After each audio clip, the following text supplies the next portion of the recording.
What is up? Welcome back to the YouTube channel for Peacefully Wired. My name is Matt, aka Peacefully Wired, and I wanted to do a video about sensorimotor OCD at the request of somebody out there in the ether.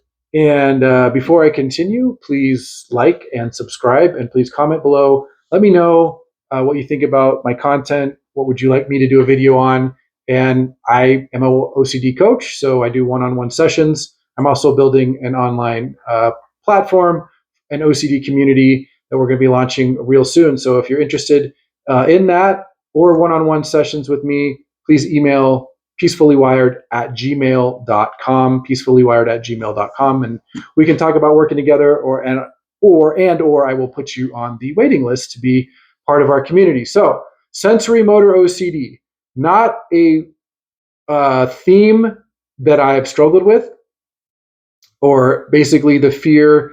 What's going on when you have sensory motor is basically the fear of recognizing a bodily sensation or function for the rest of your life, right? So my coach, this was his big issue, right? His I don't know what you would call it, his Everest, right? He had issues with his blinking, swallowing, saliva.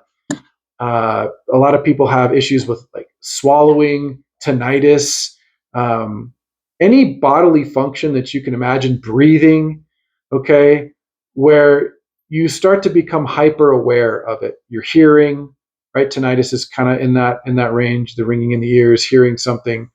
Um, I mean, it could be anything, right? The ones I hear the most common are saliva. I have somebody very close to me that's expressed noticing their saliva, notice their swallowing, noticing like the little things that build up on the corners of your mouth, right? Anything that has to do with noticing a bodily function for the rest of your life, and having that ruin your life, right? Which is, it can be a scary thing if you let it get to that point to where you think that noticing something like you're blinking for the rest of your life would equal your life being ruined, right? So, and the way that my coach described it was, when he was aware of his blinking, like every time he blinked, it felt like it was like a curtain coming down, and he just noticed it constantly. And then he said when he was noticing his saliva a lot, right now I'm noticing my saliva. Okay, it's pooling in my mouth. I'm okay with that. I don't have any issue with that. But I could see how somebody be very, very aware of that and be concerned that they might choke on that. And that was one of his major concerns. I had somebody contact me and they have a fear of choking, right? They have the sensation of swallowing food or swallowing something has become a real issue for them. And now they have a hard time eating food because it gives them anxiety every time. And now they're having a hard time eating because of that sensation. And I've had some things around, like, I've definitely had some things around breathing. I still, my nose gets clogged. I have allergies typically, so my nose usually is dry and I have issues breathing through it. So like when I exercise a lot, or I do any kind of like breakdancing or anything like that, I have a difficult time breathing through my nose, which is the best way to do it when you're running, walking, anything, right? It's not good to breathe through your mouth. But I've worked on training myself to breathe through my nose and getting up to that point, because there was a time when like I was very concerned about getting enough oxygen, and so I thought like breathing through my mouth was going to be my best bet, because when I would breathe through my nose, I would feel like I was shorter of breath, and so that would throw me into panic. I've had it with noticing like having a clogged nose or sinuses that are draining, and then when you swallow and you don't feel like it goes down all the way, right? I can actually feel it right now. When you actually feel like that mucus doesn't go down all the way and it gets stuck there, and then you're constantly swallowing, you're swallowing, trying to get rid of that sensation because it feels like it's potentially choking, right? You're like, I don't like that sensation. I've had tinnitus, I've had ringing in my ears. I think the ringing is from when I was younger, I had a lot of stereo systems, and I would put big speakers in my car, and I would listen to them as loud as I possibly can. I actually registered to be in the army, and they told me I had hearing loss and hearing damage in my ears. And I asked, well, what would be the reason of that? I was like 23 when I did that. And they were like, well, do you listen to music really loudly? And not only did I have stereo systems, but when I wear headphones, the music is cranked up. When I have the music on anywhere, my wife is always, turning things down because I like things at a loud volume. And so like I would notice, every now and then I get ringing in my ears, and I could see really quickly how that could be very bothersome to somebody, because obviously when you develop a fear of noticing something like that, it gets pronounced, right? And OCD knows that. So not only will OCD uh, prey on that fear, but it also will mimic that thing, right? It will mimic whatever bodily sensation, whether it be blinking, saliva, swallowing, whatever, right? It will even mimic that. So even when you're not really even, you're not even like doing that thing, right? It will mimic the feeling that you're choking. It can mimic tinnitus, right? It can mimic blinking. I don't know if it can mimic blinking, but it it will it will just really latch onto that fear. So it just takes everything from a 0 to 100. Okay. And so your reaction essentially to that is going to be what's going to cause the problem. And so, like I said, I've noticed it in my life, and it's never really latched on anything because I've never really gotten overly panicked about it. And it's just one of those themes and fears that, like harm OCD, like I've had plenty of intrusive thoughts about hurting people. And uh, it never initially gave me a jolt that it might give somebody else, right? For me, was the fear of being gay, relationship fears. Those seem to be, and health fears, right? Health fears. So like, with me, I've had health fears, specifically around having heart issues. And so when I've been aware or in that locked in that theme, like anything in my body, any type of, pain anywhere, whether it's on my left arm, because they say when you have a heart attack, right, like you get pain in your arms and your shoulder and your chest. So anything that was there, it used to freak me out, and it used to freak me out. Now there still is, like, if I have something going on, there's a little bit of a concern, but it used to really bother me a lot, to where like I would go into like these like full body, like my whole body felt like I needed to lie down. And my wife and I were like joking about the other day. There was a time, I don't know, probably seven, 7 years ago, when we were visiting her mom in Boise, Idaho, and we were driving around, and I started feeling funny. And all of a sudden, like before you knew it, like I had to have her mom pull over in a parking lot. I had to get out of the car and like lay on the asphalt because I thought, and put my legs up because I thought something was happening. And she's calling my wife, my mother-in-law is calling my wife. She's like, I think something's really wrong with Matt. Like he's making all these noises and he's moaning. And now we're in the parking lot, and he's like laying down on the ground.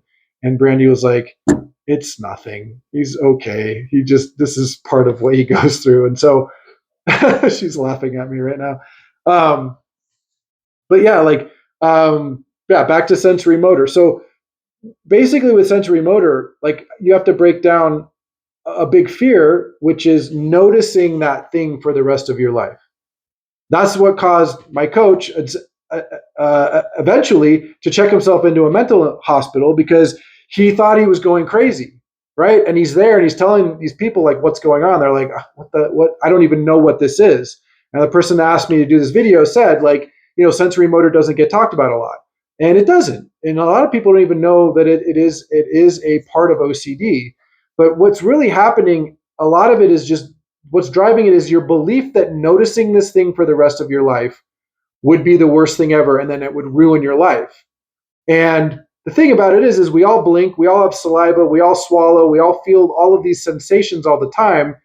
Most people sense all of these things, and even noticing they're blinking for just a small period of time, like wouldn't cause their life to go into a spiral, right? They don't have the belief that, man, if I notice this body part that I have no control over, right? It's not something you have any control over, would then noticing this would ruin my life and I wouldn't be able to enjoy my life. And if you have that belief, you're going to have to break that belief down to, would this effectively ruin my life? Well, no, it wouldn't ruin your life. It wouldn't be optimal and you wouldn't like it, right? Acceptance is not agreement, but could you accept that potentially you would recognize that you are noticing that your saliva and you're afraid you're going to choke on it, right? Or that you're noticing you're blinking, or you're noticing, ringing in your ears. What else would be a sensory motor?